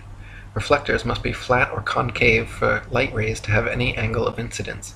If a reflector's surface is convex, then every ray of light points in a direct line with the radius perpendicular to the surface, resulting in no reflection. 135. Not only is the moon clearly self-luminescent, shining its own unique light, but it is also largely transparent. When the waxing or waning moon is visible during the day, it is possible to see the blue sky right through the moon. And on a clear night, during a waxing or waning cycle, it is even possible to occasionally see stars and planets directly through the surface of the moon. The Royal Astronomical Society has on record many such occurrences throughout history which all defy the heliocentric model. 136. Many people think that modern astronomy's ability to accurately predict lunar and solar eclipses is a result and proof positive of the heliocentric theory of the universe. The fact of the matter, however, is that eclipses have been accurately predicted by cultures worldwide for thousands of years before the heliocentric ball Earth was even a glimmer in Copernicus's imagination. Ptolemy, in the 1st century AD, accurately predicted eclipses for 600 years on the basis of a flat stationary Earth with equal precision as anyone living today. All the way back in 600 BC, Thales accurately predicted an eclipse which ended the war between the Medes and the Lydians. Eclipses happen regularly with precision in 18-year cycles, so regardless of geocentric or heliocentric, flat or globe Earth cosmologies, eclipses can be accurately calculated independent of such factors. 137. Another assumption and supposed proof of the Earth's shape, heliocentrists claim that lunar eclipses are caused by the shadow of the ball Earth occulting the moon. They claim the Sun, Earth, and Moon spheres perfectly align like three billiard balls in a row, so that the Sun's light casts the Earth's shadow onto the Moon. Unfortunately for heliocentrists, this explanation is rendered completely invalid due to the fact that lunar eclipses have happened and continue to happen regularly when both the Sun and Moon are still visible together above the horizon. For the Sun's light to be casting Earth's shadow onto the Moon, the three bodies must be aligned in a straight 180-degree syzygy, but as early as the time of Pliny, there are records of lunar eclipses happening while both the Sun and Moon are visible in the sky. Therefore, the eclipser of the Moon cannot be the Earth or Earth's shadow, and some other explanation must be sought. 138. Another favorite proof of ball earthers is the appearance from an observer on shore of ships' hulls being obfuscated by the water and disappearing from view when sailing away towards the horizon. Their claim is that ships' hulls disappear before their mastheads because the ship is beginning its declination around the convex curvature of the ball earth. Once again, however, their hasty conclusion is drawn from a faulty premise, namely that only on a ball earth could this phenomenon occur. The fact of the matter is that the law of perspective on plane surfaces dictates and necessitates the exact same occurrence. For example, a girl wearing a dress walking away towards the horizon will appear to sink into the earth the farther away she walks. Her feet will disappear from view first, and the distance between the ground and the bottom of her dress will gradually diminish until, after a half a mile, it seems like her dress is touching the ground as she walks on invisible legs. Such is the case on plane surfaces. The lowest parts of objects receding from a given point of observation necessarily disappear before the highest. 139. Not only is the disappearance of ships' hulls explained by the law of perspective on flat surfaces, it is proven undeniably true with the aid of a good telescope. If you watch a ship sailing away into the horizon with the naked eye until its hull has completely disappeared from view under the supposed curvature of the earth, then look through a telescope, you will notice the entire ship quickly zooms back into view, hull and all, proving that the disappearance was caused by the law of perspective, not by a wall of curved water. This also proves that the horizon is simply the vanishing line of perspective from your point of view, not the alleged curvature of the earth. 140. Foucault's pendulums are often quoted as proof of a rotating earth, but upon closer investigation prove the opposite. To begin with, Foucault's pendulums do not uniformly swing in any one direction. Sometimes they rotate clockwise and sometimes counterclockwise. Sometimes they fail to rotate, and sometimes they rotate far too much. The behavior of the pendulum actually depends on 1. The initial force beginning its swing, and 2. The ball and socket joint, which most readily facilitates circular motion over any other. The supposed rotation of the earth is completely inconsequential and irrelevant to the pendulum's swing.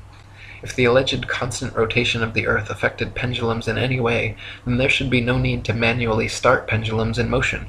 If the earth's diurnal rotation caused the 360-degree uniform diurnal rotation of pendulums, then there should not exist a stationary pendulum anywhere on earth. 141. The Coriolis effect is often said to cause sinks in toilet bowls in the northern hemisphere to drain spinning in one direction, while in the southern hemisphere causing them to spin the opposite way, thus providing proof of the spinning ball earth. Once again, however, just like Foucault's pendulums spinning either which way, sinks and toilets in the northern and southern hemispheres do not consistently spin in any one direction. Sinks and toilets in the very same household are often found to spin opposite directions, depending entirely upon the shape of the basin and the angle of the water's entry, not the supposed rotation of the earth. 142. People claim that if the earth were flat, they should be able to use a telescope and see clear across the oceans. This is absurd, however, as the air is full of precipitation, especially over the oceans, and especially at the lowest, densest layer of atmosphere, is not transparent. Picture the blurry haze over roads on hot, humid days. Even the best telescope will blur out long before you could see across an ocean. You can, however, use a telescope to zoom in much more of our flat Earth than would be possible on a ball 25,000 miles in circumference. 143. People claim that if the Earth were flat, with the sun circling over and around us, we should be able to see the sun from everywhere, all over the Earth, and there should be daylight, even at nighttime. Since the sun is not 93 million miles away, but rather just a few thousand, and shining down like a spotlight, once it is moved significantly far enough away from your location, it becomes invisible beyond the horizon, and daylight slowly fades until it completely disappears. If the Sun were 93 million miles away and the Earth a spinning ball, the transition from daylight to night would instead be almost instantaneous as you passed the terminator line. 144. Pictures of the Moon appearing upside down in the southern hemisphere and right side up in the north are often cited as proof of the ball Earth, but once again, upon closer inspection, provide another proof of the flat model. In fact, time-lapse photography shows the Moon itself turns clockwise like a wheel as it circles over and around the Earth. You can find pictures of the Moon at 360 degrees of various inclination from all over the Earth, simply depending on where and when the picture was taken. 145. Heliocentrists believe the Moon is a ball, even though its appearance is clearly that of a flat luminous disk. We only ever see the same one face, albeit at various inclinations, of the Moon, yet it is claimed that there is another dark side of the Moon which remains hidden. NASA states the Moon spins opposite the spin of the Earth in such a perfectly synchronized way that the motions cancel each other out, so we will conveniently never be able to observe the supposed dark side of the Moon outside of their terrible fake CGI images. The fact of the matter is, however, if the Moon were a sphere, observers in Antarctica would see a different face from those at the equator, yet they do not. Just the same flat face rotated at various degrees. 146. The ball Earth model claims the Moon orbits around the Earth once every 28 days, yet it is plain for anyone to see that the Moon orbits around the Earth every single day.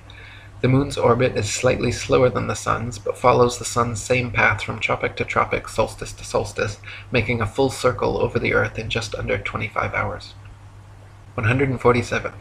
The ball Earth model claims the Sun is precisely 400 times larger than the Moon and 400 times further away from Earth, making them falsely appear exactly the same size. Once again, the ball model asks us to accept as coincidence something that cannot be explained other than by natural design. The Sun and Moon occupy the same amount of space in the sky and have been measured with sextants to be of equal size and equal distance, so claiming otherwise is against our eyes, experience, experiments, and common sense. 148. Quoting Earth Not a Globe by Samuel Rowbotham, it is found by observation that the stars come to the meridian about 4 minutes earlier every 24 hours than the Sun, taking the solar time as the standard. This makes 120 minutes every 30 days and 24 hours in the year, hence all the constellations have passed before or in advance of the Sun at that time. This is the simple fact as observed in nature, but the theory of rotundity and motion on axes and in an orbit has no place for it. Visible truth must be ignored because this theory stands in the way and prevents its votaries from understanding it. 149.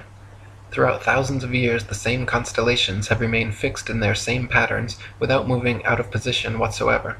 If the Earth were a big ball spinning around a bigger sun, spinning around a bigger galaxy, shooting off from the biggest bang, as NASA claims, it is impossible that the constellations would remain so fixed. Based on their model, we should, in fact, have an entirely different night sky every single night and never repeat exactly the same star pattern twice. 150. If Earth were a spinning ball, it would be impossible to photograph star trail time-lapses turning perfect circles around Polaris anywhere but the North Pole. At all other vantage points, the stars would be seen to travel more or less horizontally across the observer's horizon due to the alleged 1,000-mile-per-hour motion beneath their feet. In reality, however, Polaris's surrounding stars can always be photographed turning perfect circles around the central star all the way down to the Tropic of Capricorn. 151. If Earth were a spinning ball revolving around the Sun, it would actually be impossible for star trail photos to show perfect circles even at the North Pole. Since the Earth is also allegedly moving 67,000 miles per hour around the Sun moving 500,000 miles per hour around the Milky Way, and the entire galaxy going 67 million miles per hour, these four contradictory motions would make star trail time lapses all show irregular curved lines.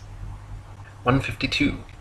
In 2003, 3 university geography professors collaborated in an experiment to prove that the state of Kansas is indeed actually flatter than a pancake. Using topographical geodetic surveys covering over 80,000 square miles, it was determined that Kansas has a flatness ratio of 0.9997 over the entire state, while the average pancake, precisely measured using a confocal laser microscope, comes in at 0.957, making Kansas thereby literally flatter than a pancake. 153. Quoting Reverend Thomas Milner's Atlas of Physical Geography, we find that vast areas exhibit a perfectly dead level, scarcely a rise existing through 1,500 miles from the Carpathians to the Urals. South of the Baltic, the country is so flat that a prevailing north wind will drive the waters of the Stettiner Half into the mouth of the Oder, and give the river a backwards flow 30 or 40 miles. The plains of Venezuela and New Granada in South America, chiefly on the left of the Orinoco, are termed llanos, or level fields. Often, in the space of 270 square miles, the surface does not vary a single foot. The Amazon only falls 12 feet in the last 700 miles of its course. The La Plata has only a descent of 1/33 of an inch per mile. 154. The Felix Baumgartner Red Bull Dive outside camera shows the same amount of curvature of Earth from surface level to jump height, proving it to be a deceiving fish-eyed wide-angle lens, while the inside regular camera shows a perfectly flat horizon eye level at 128,000 feet, which is only consistent with a flat plane. 155. Some people claim to have seen the curvature of the Earth out their airplane windows. The glass used in all commercial airplanes, however, is curved to remain flush with the fuselage. This creates a slight effect mixed with the confirmation bias people mistake for being the alleged curvature of the Earth. In actuality, the fact that you see the horizon at eye level at 35,000 feet out both port and starboard windows proves the Earth is flat.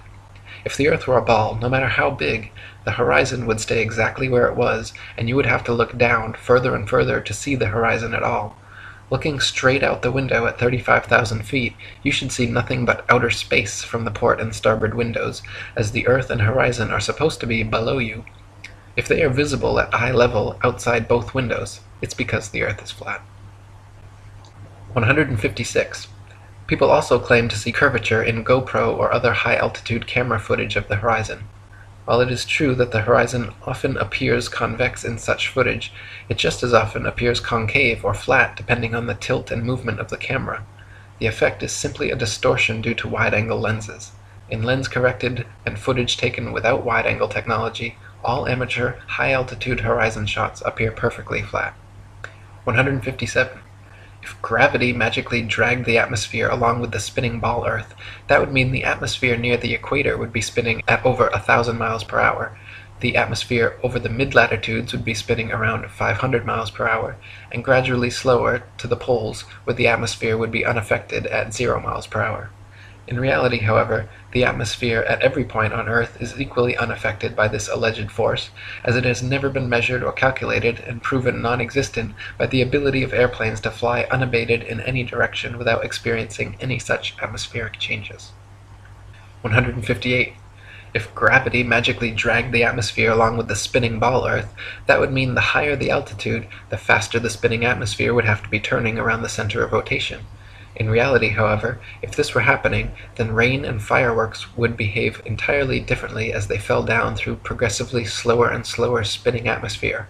Hot air balloons would also be forced steadily faster eastwards as they ascended through the ever-increasing atmospheric speeds.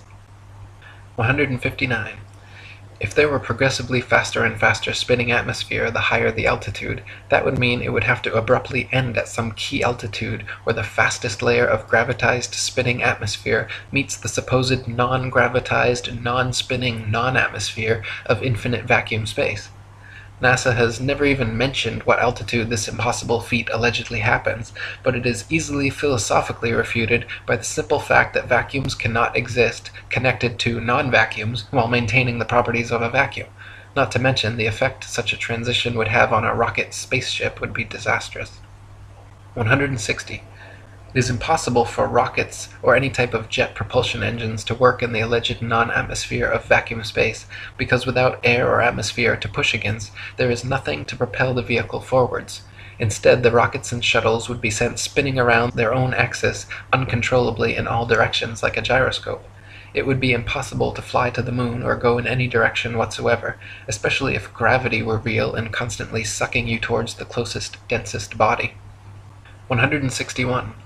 If Earth were really a ball, there would be no reason to use rockets for flying into outer space anyway, because simply flying an airplane straight at any altitude for long enough should and would send you off into outer space. To prevent their airplanes from flying tangent to the ball Earth, pilots would have to constantly course-correct downwards, or else within just a few hours, the average commercial airliner traveling 500 miles per hour would find themselves lost in outer space. The fact that this never happens, artificial horizons remain level at pilots' desired altitudes and do not require constant downward adjustments, proves the Earth is not a ball. 162. All NASA and other space agencies' rocket launches never go straight up. Every rocket forms a parabolic curve, peaks out, and inevitably starts falling back to Earth. The rockets which are declared successful are those few which don't explode or start falling too soon, but make it out of range of spectator view before crashing down into restricted waters and recovered. There is no magic altitude where rockets or anything else can simply go up, up, up, and then suddenly just start free-floating in space. This is all a science fiction illusion created by wires, green screens, dark pools, some permed hair, and zero-G planes. 163. NASA and other space agencies have been caught time and again with air bubbles forming and floating off in their official outer space footage. Astronauts have also been caught using scuba space gear, kicking their legs to move, and astronaut Luca Parmitano even almost drowned when water started filling up his helmet while allegedly on a spacewalk. It is admitted that astronauts train for their spacewalks in underwater training facilities like NASA's Neutral Buoyancy Lab, but what is obvious from their space bubbles and other blunders is that all official spacewalk footage is also fake and filmed underwater. 164. Analysis of many interior videos from the International Space Station have shown the use of camera tricks such as green screens, harnesses, and even wildly permed hair to achieve a zero-gravity type effect. Footage of the astronauts seemingly floating in the zero gravity of their space station is indistinguishable from Vomit Comet zero-G airplane footage. By flying parabolic maneuvers, this zero-G floating effect can be achieved over and over again, then edited together. For longer uncut shots, NASA has been caught using simple wires and green screen technology. 165. NASA claims one can observe the International Space Station pass by overhead, proving its existence. Yet analysis of the ISS seen through zoom cameras proves it to be some type of hologram or drone, not a physical floating space base. As you can see in my documentary ISS Hoax, when zooming in and out, the ISS dramatically and impossibly changes shape and color, displaying a prismatic rainbow effect until coming into focus, much like an old television turning on and off. 166. The geostationary communications satellite was first created by Freemason science fiction writer Arthur C. Clarke and supposedly became science fact just a decade later. Before this, radio, television, and navigation systems like LORAN and Decca were already well established and worked fine using only ground-based technologies. Nowadays, huge fiber-optic cables connect the internet across oceans, gigantic cell towers triangulate GPS signals, and ionospheric propagation allows radio waves to be bounced all without the aid of the science fiction bestseller known as satellites. 167. Satellites are allegedly floating around in the thermosphere, where temperatures are claimed to be upwards of 4,530 degrees Fahrenheit. The metals used in satellites, however, such as aluminum, gold, and titanium, have melting points of 1,221, 1,948, and 3,034 degrees respectively, all far lower than they could possibly handle. 168. So-called satellite phones have been found to have reception problems in countries like Kazakhstan with very few cell phone towers. If the Earth were a ball with 20,000 plus satellites surrounding, such blackouts should not regularly occur in any rural countryside areas. 169. So-called satellite TV dishes are almost always positioned at a 45-degree angle towards the nearest ground-based repeater tower. If TV antenna were actually picking up signals from satellites 100 plus miles away in space, most TV dishes should be pointing more or less straight up to the sky. The fact that satellite dishes are never pointing straight up, and almost always positioned at a 45-degree angle, proves they are picking up ground-based tower signals and not outer space satellites. 170. People even claim to see satellites with their naked eyes, but this is ridiculous considering they are smaller than a bus and allegedly 100 plus miles away. It is impossible to see anything so small that far away. Even using telescopes, No one claims to discern the shape of satellites, but rather describes seeing passing moving lights, which could easily be any number of things, from airplanes to drones to shooting stars or other unidentified flying objects. 171. NASA claims there are upwards of 20,000 satellites floating around Earth's upper atmosphere, sending us radio, television, GPS, and taking pictures of the planet. All these supposed satellite pictures, however, are admittedly composite images edited in Photoshop. They claim to receive ribbons of imagery from satellites, which must then be spliced together to create composite images of the Earth, all of which are clearly CGI and not photographs. If Earth were truly a ball, with 20,000 satellites orbiting, it would be a simple matter to mount a camera and take some real photographs. The fact that no real satellite photographs of the supposed ball Earth exist, in favor of NASA's ribbons of composite CG imagery, is further proof that we are not being told the truth. 172. If you pick any cloud in the sky and watch for several minutes, two things will happen. The clouds will move, and they will morph, gradually changing shape. In official NASA footage of the spinning ball Earth, such as the Galileo time-lapse video, however, clouds are constantly shown for 24+ hours at a time and not moving or morphing whatsoever. This is completely impossible, further proof that NASA produces fake CGI videos, and further evidence that Earth is not a spinning ball. 173. NASA has several alleged photographs of the ball Earth which show several exact duplicate cloud patterns. The likelihood of having 2 or 3 clouds of the exact same shape in the same picture is as likely as finding 2 or 3 people with the exact same fingerprints. In fact, it is a solid proof that the clouds were copied and pasted in a computer program, and that such pictures showing a ball-shaped Earth are fakes. 174. NASA graphics artists have placed things like faces, dragons, and even the word sex into cloud patterns over their various ball Earth pictures.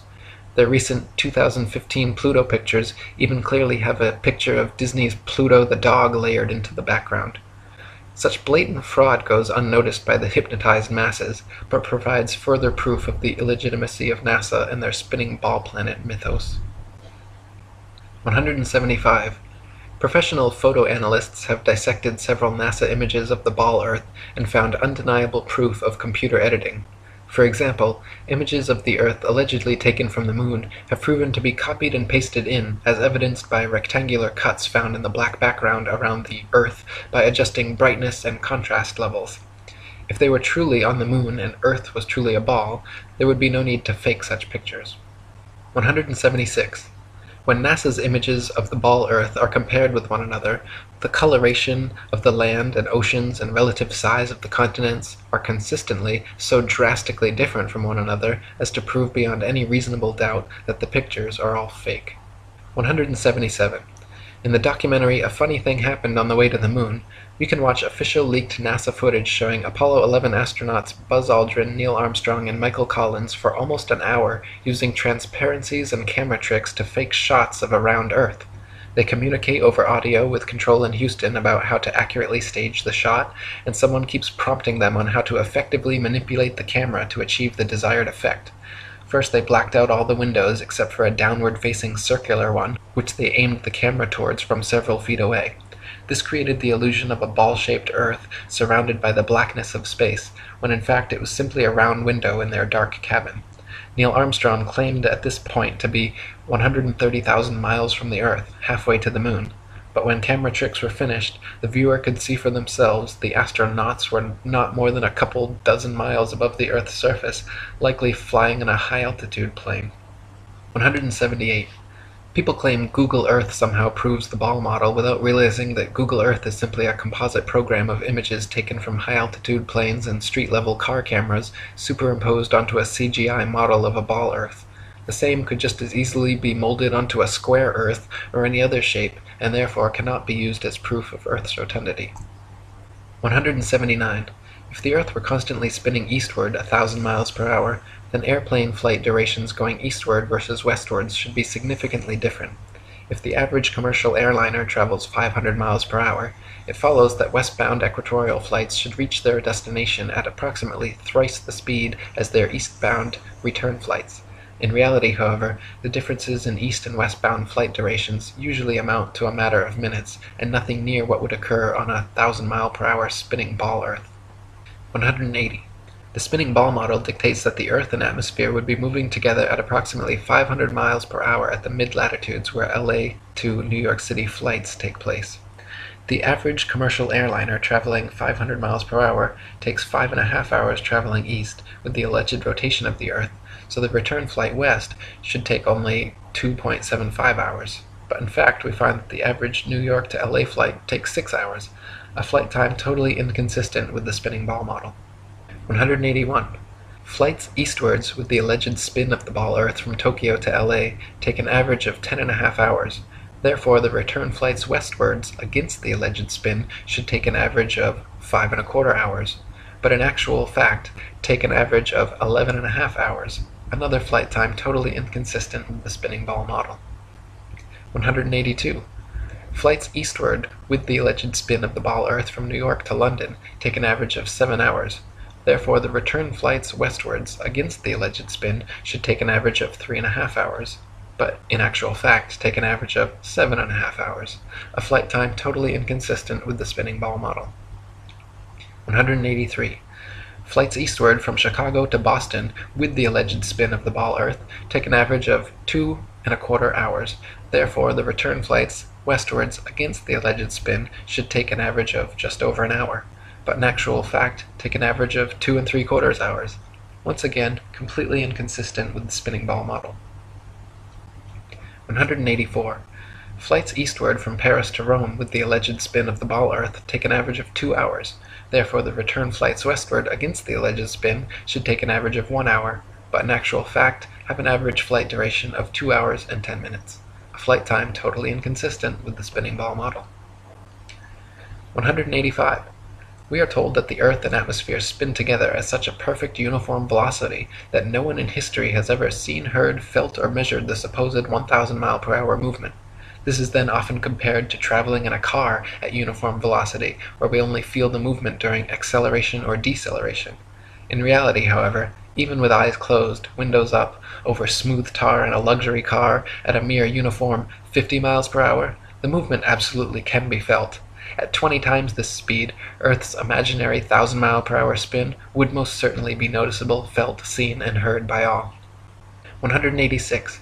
People sensitive to motion sickness feel distinct unease and physical discomfort from motion as slight as an elevator or train ride.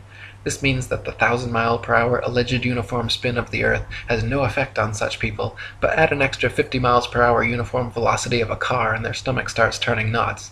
The idea that motion sickness is nowhere apparent in anyone at 1,000 miles per hour, but suddenly comes about at 1,050 miles per hour, is ridiculous and proves the Earth is not in motion whatsoever. 187. The second law of thermodynamics, otherwise known as the law of entropy, along with the fundamental principles of friction and resistance, determine the impossibility of Earth being a uniformly spinning ball. Over time, the spinning ball Earth would experience measurable amounts of drag, constantly slowing the spin and lengthening the amount of hours per day. As not the slightest such change has ever been observed in all of recorded history, it is absurd to assume the Earth has ever moved an inch. 188. Over the years, NASA has twice changed their story regarding the shape of the Earth. At first they maintained Earth was a perfect sphere, which later changed to an oblate spheroid flattened at the poles, and then changed again to being pear-shaped, as the southern hemisphere allegedly bulges out as well. Unfortunately for NASA, however, none of their official pictures show an oblate spheroid or pear-shaped Earth. All their pictures, contrary to their words, show a spherical, and clearly CGI fake, Earth. 189. The Bible, Quran, Srimad Bhagavatam, and many other holy books describe and purport the existence of a geocentric stationary flat Earth. For example, 1 Chronicles 16:30 and Psalm 96:10 both read, "He has fixed the earth firm, immovable." And Psalm 93:1 says, "The world also is established, that it cannot be moved." The Bible also repeatedly affirms that the earth is outstretched as a plane, with the outstretched heavens everywhere above, not all around, giving a scriptural proof the earth is not a spinning ball. 190. Cultures the world over throughout history have all described and purported the existence of a geocentric stationary flat earth. Egyptians, Indians, Mayans, Chinese, Native Americans, and literally every ancient civilization on earth had a geocentric flat earth cosmology. Before Pythagoras, the idea of a spinning ball Earth was non-existent, and even after Pythagoras it remained an obscure minority view until 2,000 years later when Copernicus began reviving the heliocentric theory. 191. From Pythagoras to Copernicus, Galileo and Newton to modern astronauts like Aldrin Armstrong and Collins, to Director of NASA and Grand Commander of the 33rd Degree, C. Fred Klangknecht, the founding fathers of the spinning ball mythos have all been Freemasons.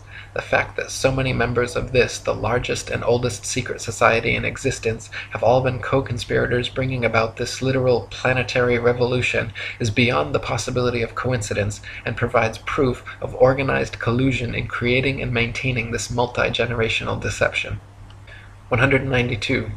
Quoting Terra Firma by David Wardlaw Scott, the system of the universe as taught by modern astronomers being founded entirely on theory, for the truth of which they are unable to advance one single real proof, they have entrenched themselves in a conspiracy of silence, and decline to answer any objections which may be made to their hypothesis.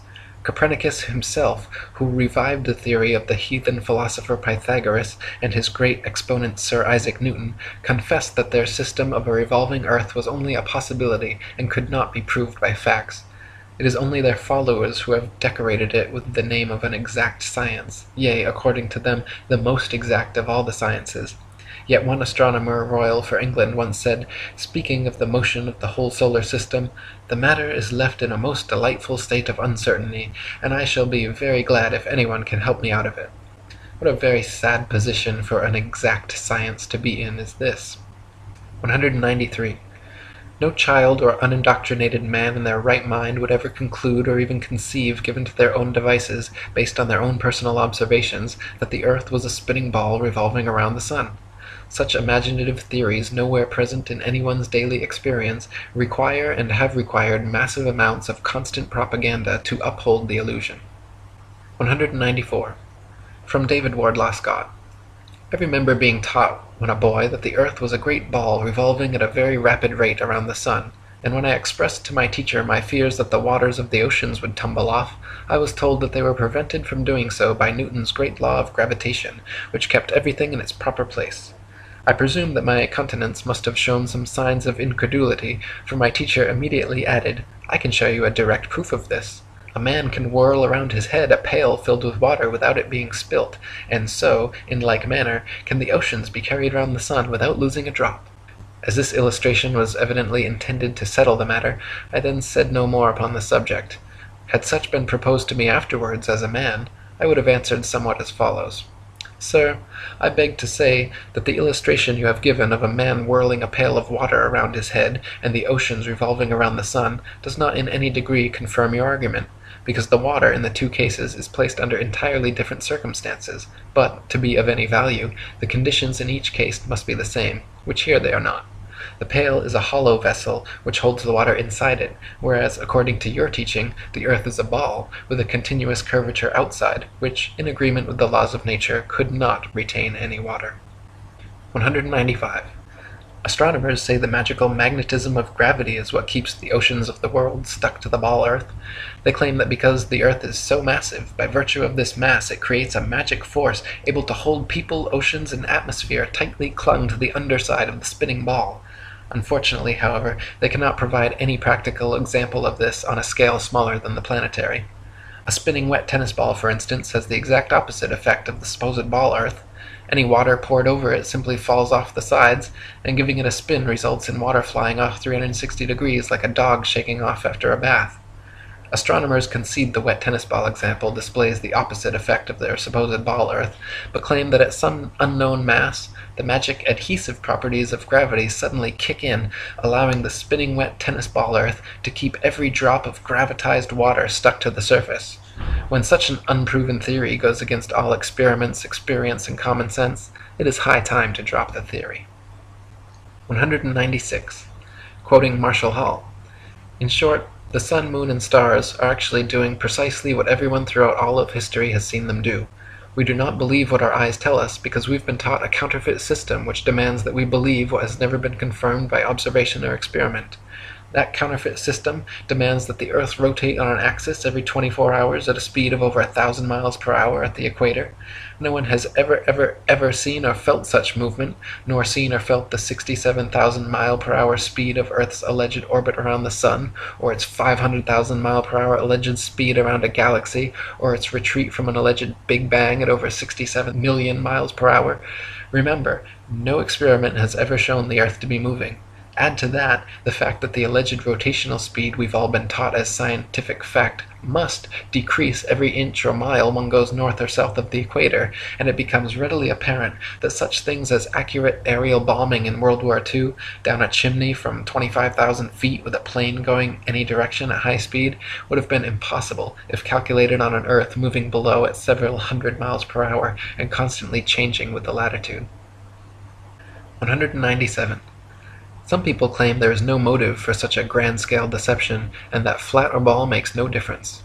By removing Earth from the motionless center of the universe, these Masons have moved us physically and metaphysically from a place of supreme importance to one of complete nihilistic indifference. If the Earth is the center of the universe, then the ideas of God, creation, and a purpose for human existence are resplendent. But if the Earth is just one of billions of planets revolving around billions of stars in billions of galaxies, then the ideas of God, creation, and a specific purpose for Earth and human existence become highly implausible. By surreptitiously indoctrinating us into their scientific materialist sun worship, not only do we lose faith in anything beyond the material, we gain absolute faith in materiality, superficiality, status, selfishness, hedonism, and consumerism. If there's no God and everyone's just an accident, then all that really matters is me, me, me. They've turned Madonna, the mother of God, into a material girl living in a material world. Their rich, powerful corporations with slick sun cult logos sell us idols to worship, slowly taking over the world while we tacitly believe their science, vote for their politicians, buy their products, listen to their music and watch their movies, sacrificing our souls at the altars of materialism. To quote Morris Klein, the heliocentric theory, by putting the sun at the center of the universe, made man appear to be just one of a possible host of wanderers drifting through a cold sky. It seemed less likely that he was born to live gloriously and to attain paradise upon his death. Less likely, too, was it that he was the object of God's ministrations. 198. Some say that the idea of an intergenerational worldwide conspiracy to delude the masses sounds implausible or unrealistic. But these people need only familiarize themselves with the works and writings of Freemasons themselves, for example John Robeson, who exposed this in his 1798 book, Proofs of a Conspiracy Against All the Religions and Governments of Europe, carried out in the secret meetings of the Freemasons, Illuminati, and reading societies. Supreme Commander of the 33rd Degree Albert Pike was quite forthcoming in several letters regarding the Masons' ultimate goal of world domination, and the Zionist Protocols of the Learned Elders of Zion, the exact plan by which this would be and has been carried out, is completely disclosed. 199. From Foundations of Many Generations by E. Eschini. The only thing the fable of the revolving earth has done, it has shown the terrible power of a lie. A lie has the power to make a man a mental slave, so that he dares not back the evidence of his own senses. To deny the plain and obvious movement of the sun he sees before him, when he feels himself standing on an earth utterly devoid of motion, at the suggestion of someone else, he's prepared to accept that he's spinning furiously around. When he sees a bird flying and gaining over the ground, he's prepared to believe that the ground is really traveling a great number of times faster than the bird. Finally, in order to uphold the imagination of a madman, he is prepared to accuse his Maker of forming for him a sensiferous lie. 200. Finally, from Dr. Robotham. Thus we see that this Newtonian philosophy is devoid of consistency. Its details are the result of an entire violation of the laws of legitimate reasoning, and all its premises are assumed. It is, in fact, nothing more than an assumption upon assumption, and the conclusions derived therefrom willfully considered as things proved, and to be employed as truths to substantiate the first and fundamental assumptions. Such a juggle and jumble of fancies and falsehoods, extended and intensified as in theoretical astronomy, is calculated to make the unprejudiced inquirer revolt with horror from the terrible conjuration which has been practised upon him, to sternly resolve to resist its further progress, to endeavour to overthrow the entire edifice, and to bury in its ruins the false honours which have been associated with its fabricators, and which still attach to its devotees.